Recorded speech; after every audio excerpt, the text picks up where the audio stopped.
안녕하세요. 강희연 강도사입니다. 네, 오늘은 직분의 복수성을 우리가 생각해 볼 건데요. 그 직분의 복수성은 말 그대로 직분자가 복수로 있다는 걸 뜻해요. 그러니까 직분자가 한 명이 아닌 여러 사람이 있다는 거예요. 여러분들이 들을 때는 당연한 거 아니냐 이렇게 말할 수 있는데요. 하지만 직분자가 여럿이 있다는 건 본래 성경에 근거한다는 걸 우리가 기억할 필요는 있습니다. 실제로 이에 대한 근거 구절을 보면은요. 먼저 사도행전 6장에 집사직의 기원이 나오는데요. 여기서 3절에 형제들아 너희 가운데서 성령과 지혜가 충만하여 칭찬받는 사람 7을 택하라. 우리가 이 일을 그들에게 맡기고. 지금 사도들이 집사를 선출하는데 몇 명이냐면 7을 택하는 거죠. 그러니까 단수가 아니라 복수로 뽑은 겁니다. 또 사도행전 14장 23절을 보시면 각 교회에서 장로들을 택하여 금식 기도하며 그들이 믿는 주께 그들을 위탁하고. 이 구절은 이제 직분자 투표와 관련해서 우리가 지난번에 본 내용인데요. 여기서도 보면 장로를 택하여가 아니라 장로들을 택하여. 그러니까 여러 명의 장로를 한꺼번에 선출한 겁니다. 복수 인원으로 직분자를 뽑은 거죠. 자, 따라서 신약 성경에 근거할 때는 의심의 여지 없이 직분을 단수가 아니라 복수로 선출하도록 우리에게 가르치고 있다는 거예요. 물론 교회의 여건에 따라서 직분자가 한 명일 수도 있습니다. 하지만 장로교회는 결과적으로 직분자를 복수로 세워서 여러 인원의 장로님이나 집사님이나 이렇게 여러 직분자가 함께 사역하는 방향으로 나아가야 하는 거죠. 간단히 말하면 장로교회는 복수 직분자를 통한 이런 집단적 운영 및 통치 체계를 구성해야 하는 겁니다.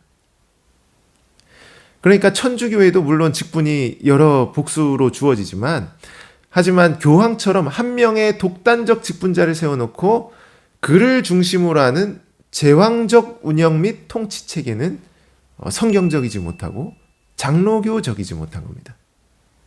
우리가 이 점을 기억할 필요가 있어요. 자, 그래서 우리가 이어서는 이제 이 직분의 복수성, 곧 장로교회의 집단적 운영과 이 정치체계가 갖는 그 유익이 무엇인지를 우리가 좀 생각해 봤으면 하는데요. 제가 이제 다룰 내용은 지금은 돌아가셨지만 허순길 교수님의 잘 다스리는 장로라는 책을 제가 참고했습니다. 사실 그 책에서 교수님이 제시한 내용이 아주 좋아서 제가 그 요지들을 가지고 말씀드리려고 하는데요. 먼저 첫째로 직분의 복수성은 인간의 연약성을 극복할 수 있도록 한다라는 겁니다. 이 뜻을 제가 쉽게 말씀드리면 결국 직분자는 왕이신 예수님의 일꾼이란 말이에요. 즉 예수님께서 맡기신 일을 지상교회에서 대신 이행하는 자들이 목사, 장로, 집사라는 겁니다. 우리가 이에 대해 지난 시간에 이미 나눈 거예요. 자, 그런데 직분자가 이렇게 주께서 맡기신 직무를 이행하지만 뭐가 문제냐면 우리에게는 아직 연약한 본성이 있는 거예요. 즉 예수님의 뜻을 완벽하게 이행할 수 없는 겁니다. 목사, 장로, 집사 모두가 마찬가지라는 거예요.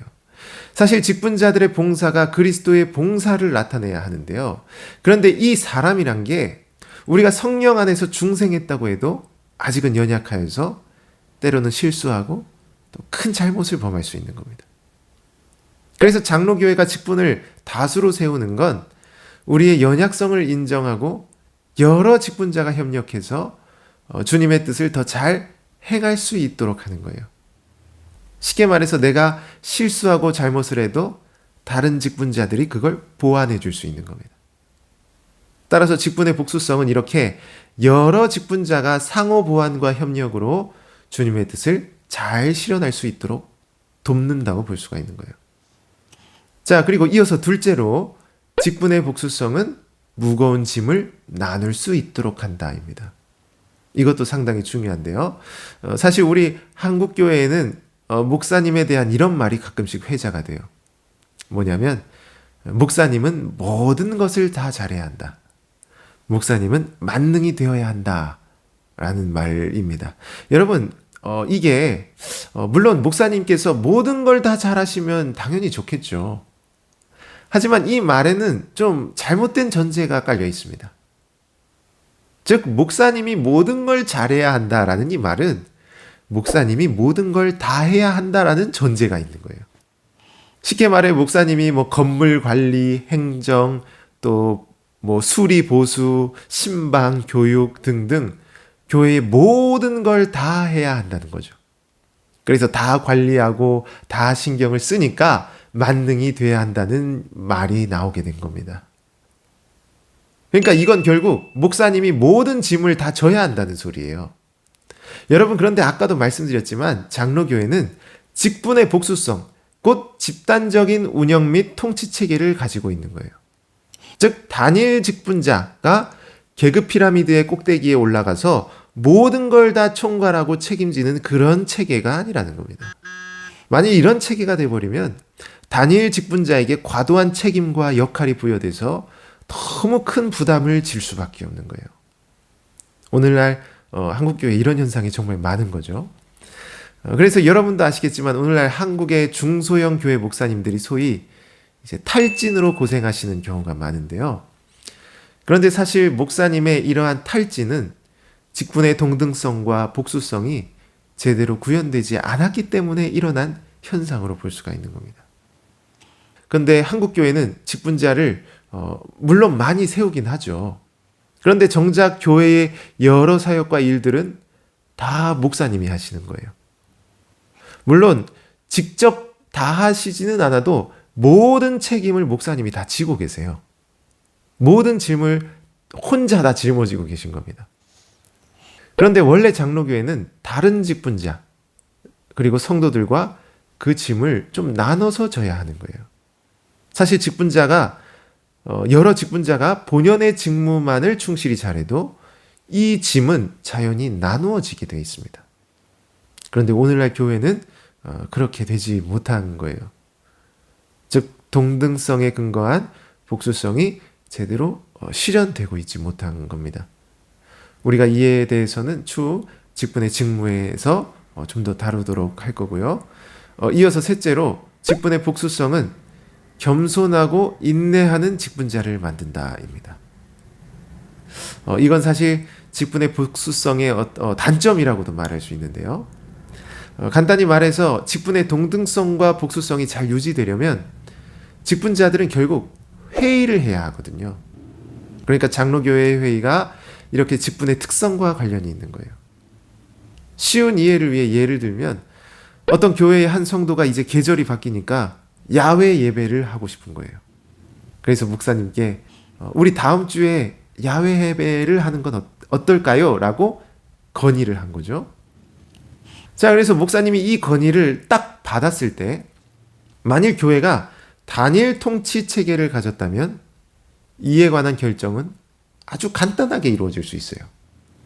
즉 목사님이 단독으로 결정하면 되는 겁니다. 그런데 만일 교회가 본래 장로교회처럼 집단적인 통치 체계를 가지고 있다면 이 사안을 한 직분자가 단독으로 결정할 수 없는 거죠. 왜냐하면 장로교회는 직분의 동등성과 복수성이 있기 때문입니다. 즉 여러 직분자가 있으므로 그 직분자들의 견해도 들어봐야 동등성이 유지될 수 있겠죠. 그래서 이런 야외 예배 같은 건의사항을 한 직분자가 받으면 장로교회는 당회를 열어서 다른 직분자의 생각도 듣고 또 이에 대한 어떤 신학적 검토나 또 여러 여건을 고려해서 이런 사안을 결정하는 겁니다. 자, 따라서 비교해 보면 단일 통치 체계는 한 직분자가 결정하니까 간단한 거예요. 그런데 집단 통치 체계는 회의할 때까지 기다려야 하고 또 회의를 통해 결정해야 하니까 상당히 번거롭게 되는 거죠. 즉 직분자 입장에서도 회의를 거쳐야 하는 게 상당한 인내를 감내해야 하는 겁니다. 다른 직분자의 견해도 듣고 그걸 이해해 줄 수 있어야 하기 때문에 역시 겸손도 요구되는 거죠. 그래서 한편으로는 이런 번거로움이 단점이 될 수도 있지만 이것이 직분자를 더 인내하게 만들고 또 겸손토록 하는 유익을 줄 수 있는 겁니다. 자, 그러므로 우리가 지금까지 장로교회의 직분의 복수성을 생각해 봤고요. 오늘 내용을 우리가 간단히 요약하면, 첫째, 직분의 복수성은 신약 성경이 말하는 것이다. 그리고 둘째, 직분의 복수성은 세 가지 실제적 유익을 주는데, 1번, 인간의 연약성을 극복하도록 해준다. 2번, 무거운 짐을 나눌 수 있도록 한다. 3번, 겸손하고 인내하는 직분자를 만든다. 여러분들이 이 정도의 내용만 잘 이해하셔도 오늘 내용을 충분히 잘 습득했다고 볼 수 있고요. 마지막으로 직분의 복수성을 우리 가정에 간단하게 적용해 봤으면 좋겠는데요. 여러분도 아시다시피 가정이라는 것도 기본적으로 부모로서 엄마와 아빠가 있고요. 또 부부로서는 남편과 아내가 있는 이런 복수성을 가진 겁니다. 그러니까 가정도 단일 운영과 통치가 아니라 집단적 운영과 통치를 하는 거예요. 우리는 가정에서도 이런 복수성이 있다는 걸 좀 생각해 볼 필요가 있습니다. 그래서 가정에서도 직분의 복수성이 주는 이 세 가지 유익이 그대로 적용될 수 있는 거죠. 먼저 첫째로는 부부가 서로의 연약성을 보완하고 또 극복할 수가 있다는 거예요. 우리의 남편, 아내 절대 완벽하지 못합니다. 우리의 왕이신 예수님 외에는 완벽한 사람은 없어요.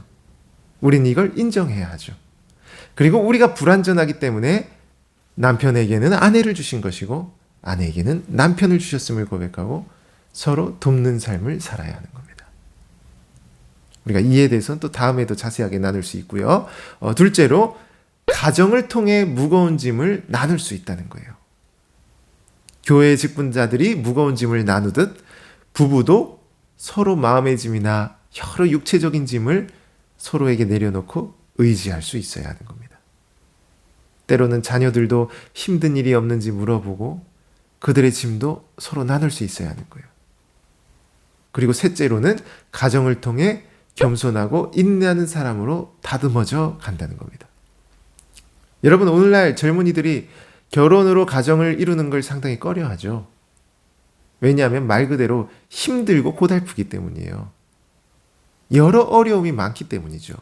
하지만 이런 측면으로만 우리가 볼 게 아니라 그런 어려움과 힘듦을 통해 내가 겸손하고 더 인내하는 사람으로 가꾸어져 간다는 사실도 함께 생각해야 하는 겁니다. 자, 그래서 우리는 이렇게 직분의 복수성에 근거해서 교회를 잘 세워갈 때 우리의 가정도 혼자가 아니라 참된 공동체로서의 가정으로 잘 세워갈 수 있다는 겁니다. 여러분들이 오늘 내용도 잘 기억하시고 이러한 직분의 복수성을 통해 우리 가정과 사회에서도 공동체를 잘 세워가는 그런 시청자 여러분이 되시기 바랍니다. 오늘은 여기서 마무리하도록 하겠습니다. 시청해 주셔서 감사합니다.